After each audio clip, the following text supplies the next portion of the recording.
Hamza selam dostlar. Hamza selam dostlar. Bugün kaldığımız yerden devam edeceğiz. Aha oynuyor. Biz arkasına atlar var. Yok. Benzin doldur. Doldur. Tez dolsaydı tak gelecek. Tutacak.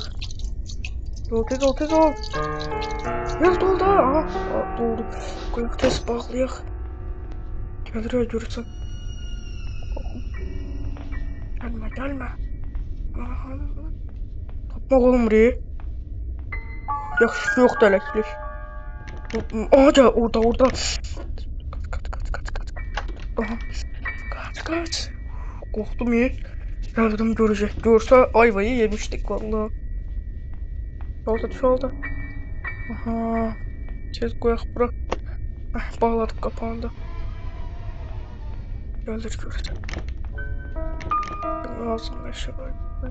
İngiliz anahtarını da götürek. Kaç. İnşallah gelmez anahtar. Kaç. Biz bağlıyıq. Aha bağlıyıq. Bir tane kaldı. Bir tane. Dur hamsını bağladık. Oraya koyak tez. Gelir görecek.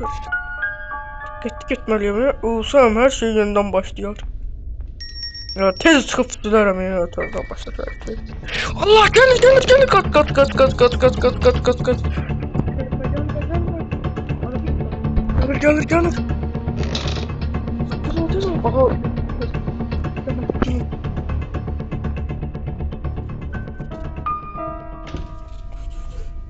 I see you. Sivil gelir. Götüre çağırır. Gelir. Allah. Hadi burada da bak. Sağdım açar. Kaç. Gelir. Yavaş. Bilmez bizim burada olduğumuzu. Kaç. Tez takmalıyım kavağı tez. Taktım. Açar kaldı diyorsun. Gelir. Mahmut yok yatırır. Atsar dökümler ya. Kaç.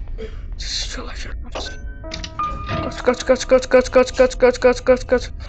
Oo gelme. Gelir ve görürsen. Tez olmalıyım ya tez.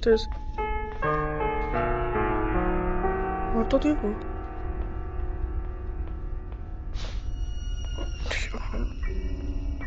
Çıkar.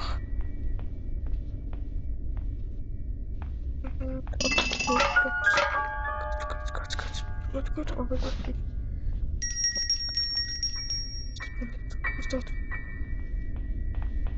Gelir. Gel. Kaç. Allah. Burada tutmaz inşallah. Aha. Buralarda oynamak oldu. Onu öldü.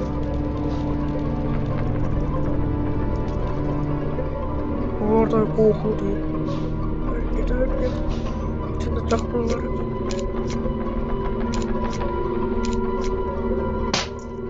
Aldık. Dostlar aslında ilk defa oynuyorum. Biraz YouTube'dan zaten bakmışam da neler oynamak olur. Geçen bölümde dediğim gibi.